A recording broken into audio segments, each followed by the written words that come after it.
sasama ko na naman kayo sa aming biyahe. Pupunta kami sa Paracale, Camarines Norte para sa Pabirik Festival. Sobrang tagal ng biyahe kasi nag-byland lang kami pero masaya naman. Pagdating namin ng Paracale, dito kami unang-unang pumunta sa Green Gold. Nakalimutan ko na pero parang dyan pinaprocess yung mga ginto, ganyan. Nakakatawa kasi ang dami nilang aso at ang lulusog ng mga aso nila. Sagana siguro yung mga aso nila sa ginto, charis. So, nagmerienda lang kami doon. Pagkatapos dito na kami sunod na pumunta sa Golden Pabirik Resort. Dito kami nagstay ng 3 araw. Ang ganda ng view dito, sobrang nakaka-relax kasi malapit siya sa dagat. Bukod sa maganda yung view dito, isa sa mga nagustuhan namin ni Freddy, may sarili na silang restaurant so hindi na namin kailangan lumabas pag kailangan namin kumain. At sobrang sarap din ng mga pagkain nila. Syempre, hindi ko kinalimutang magdala ng coffee scrub. So, pagkatapos ko nga mag-shower, ayan, nag-relax muna ako ng konti dito. Habang naghihintay kami ng dinner si Freddy, syempre walang ginawa yan kundi pirma-pirma ng mga gitara at picture-picture. Nakakatawa kasi sobrang dami rin palang fans ni Freddy dito sa Paracale. Friendly rin yung mga tao dito at super nice din yung mga staff ng Golden Pabirik Resort. Ito pala yung loob ng restaurant nila. Meron sila ditong mini bar kung saan makaka-order kayo ng mga drinks. Kaya kung nasa Paracale kayo at naghahanap kayo ng mga medyo pricey na inumin, dito kayo pumunta. Maraming ganap si Freddy dito. Marami siyang picture-picture at pirma-pirma ng mga gitara.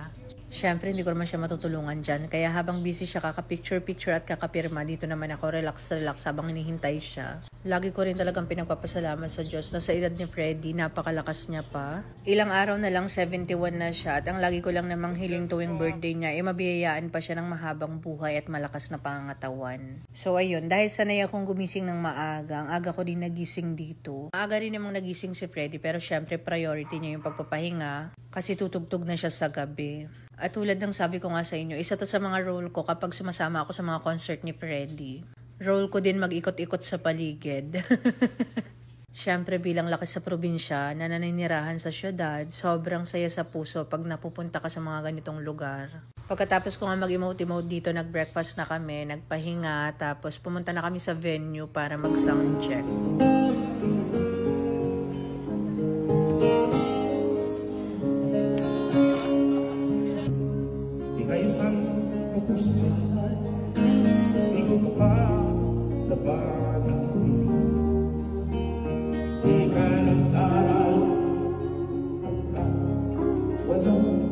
Napakaraming beses ko na talaga siya napanood at narinig tumugtog pero grabe talaga, nakakakilabot pa rin hanggang ngayon.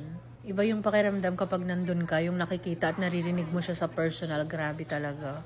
Napapasabi na lang talaga ako sa sarili ko na asawa ko yan, sobrang nakaka-proud.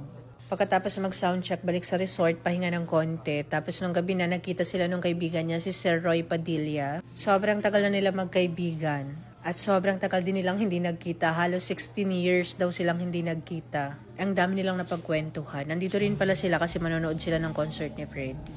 10 PM, pumunta na kami sa venue kasi 10:30 yung tugtog ni Freddy. Huwag niyo pala akong hanapin sa mga videos kasi isa din sa mga role ko pag sumasama ako sa ganito, taga-video. Dahil medyo nakakapagod na mag-voice over, no? Yung mga susunod na video ay ilan sa mga pangyayari sa concert ni Freddy.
Gadget.